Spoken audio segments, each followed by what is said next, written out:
سعید عزیز قدیرов در مرکز تعلیمی رباتسازی لیگ ربات‌های دوشنبه اختراعکاری را می‌آموزد. در اینجا او یکجا با دوستانش ربات اختراع می‌کند. سعید عزیز در دل آرزوهای زیاد دارد و می‌خواهد در آینده همچون اختراعکار و برنامه‌ساز مشهور در تاجیکستان و بیرون از آن نام برآورد. یکی از آرزوهایش این است: پیشنهادی لایحه رباتی که به معیوبان کمک می‌رساند. В будущем, когда я вырасту, я создам такого робота, который поможет многим людям. Он будет помогать слепым, он сможет помогать тем людям, которые нуждаются в этом. این لحظه ها سعید عزیز به المپیادهای بین المللی رباتسازی که روزهای نزدیک در ونگریا برگزار می‌گردد آمادگی می‌بیند. در این المپیادهای بین المللی او با دوستانش رباتی را پیشنهاد می‌سازد که آن اشیاءهای معین را جمع‌آوری می‌کند. В нашем поле этот робот собирает лампочки и отвозит их в нужное место. Но может быть такое, что лампочки окажутся не в том месте, и робот должен найти нужную лампочку и поменять на новую. Черные лампочки означают сгоревшие, а зеленые, то есть рабочие.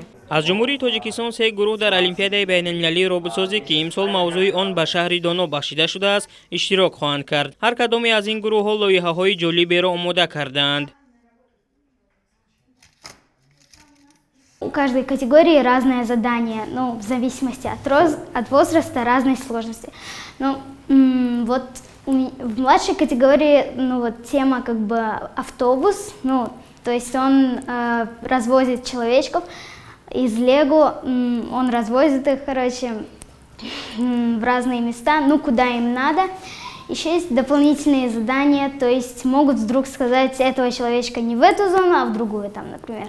گروهی دیگر با اشتراک پرویز اوچیلزاده رباتی را ساختند که از روی برنامه بلاک‌های برقی را از روی رنگ‌هایشان معین کرده به جای لازمه می‌گذارد. این ربات را در طول 2 ماه یکی از قسمت‌هاش را به انجام رساندیم. کارهای پروگرامیستی‌اش را دام کرده برنامه‌اش را به پوره انجام رسانیده ایستادیم. امید داریم که یکی از جای‌های نمایان را اشغال کرده شأن و شرف جمهوری تاجیکستان را بالا برداریم.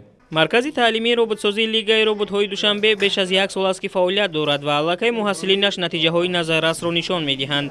رهبریت مرکز از پیدا کردن حقوق اشتراک در المپیادهای بین المللی ربات‌ها بسیار خوشحالند. Вот робот Олимпиад это самая крупная, можно сказать, международная организация по проведению робототехнических олимпиад каждый год.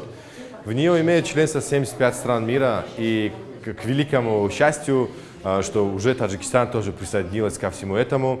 Мы очень рады, что наша страна тоже будет участвовать в таком крупном событии.